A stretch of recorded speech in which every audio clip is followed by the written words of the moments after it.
UK, in Britain, they've obviously got a terror problem. They've got a lot of youngsters going over to fight for ISIS. About just under 1,000 are going over there.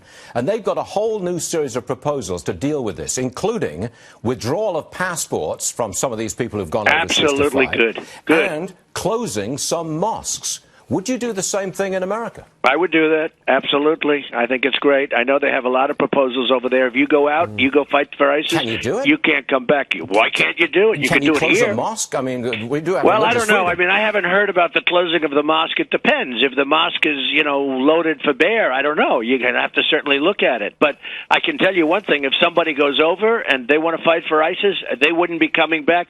And in this country, that's been proposed for 2 years now. And as usual, our politicians can't get together on it. But it's not the politicians. It's President Obama primarily, isn't it? Well, it's everywhere. He's a politician. It's everybody. Why is this response so? I mean, it's not a very dramatic response to homegrown terror. It doesn't seem to be. Why not?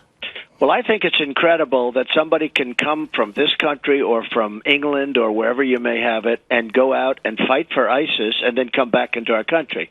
If they want to fight for ISIS, I think that's fine. They're not coming back into our country if I become president. Okay. There's various issues have been raised in this campaign. I wonder if I could go through them real fast and get your response to some of the proposals, often from the Democrat side, that have been made in this campaign. I'm going to start with a fast response, if you would. Paid family leave. Well, it's something that's being discussed. I think we have to keep our country very competitive, so you have to be careful of it. But certainly there are a lot of people discussing it. $15 an hour minimum wage.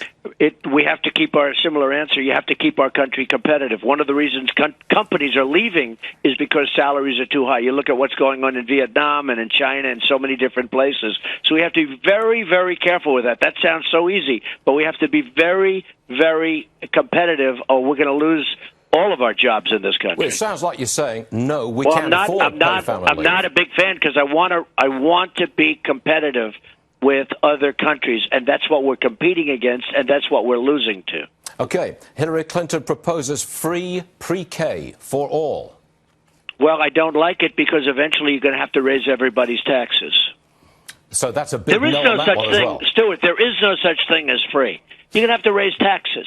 You do that, you're going to have to raise taxes. With that being said, we're going to be coming out with a plan on education, which is going to lower costs and make it really good. But that is it's very, very hard, very easy to do, very, very easy to do.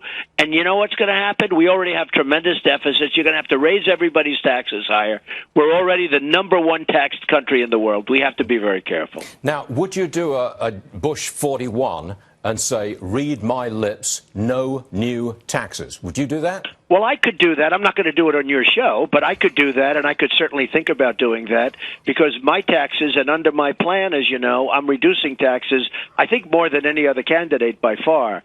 So I could certainly, that's where my mindset is, not just keeping no new taxes. I'm substantially lowering taxes. I'm bringing the corporate tax down to 15. I'm bringing taxes down to the lowest point that they've been in years.